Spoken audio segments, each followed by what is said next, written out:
ازل سے عاشق آلے رسول ہے انور، اسی لیے تو یہ مدحت کا ہی حدیث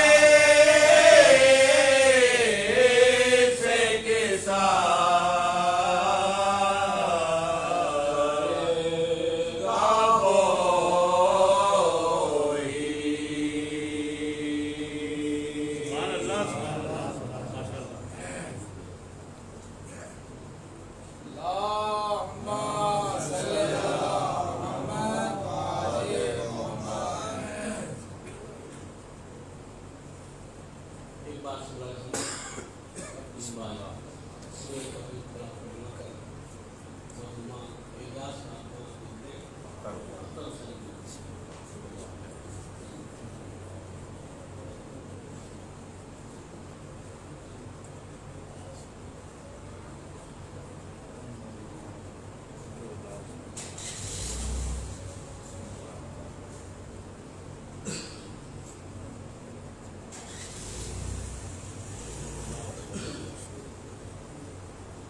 بسا، ' ' ' ' ' ' ' ' ' ' ' ' ' ' ' ' ' ' ' ' ' ' ' ' ' ' ' ' ' '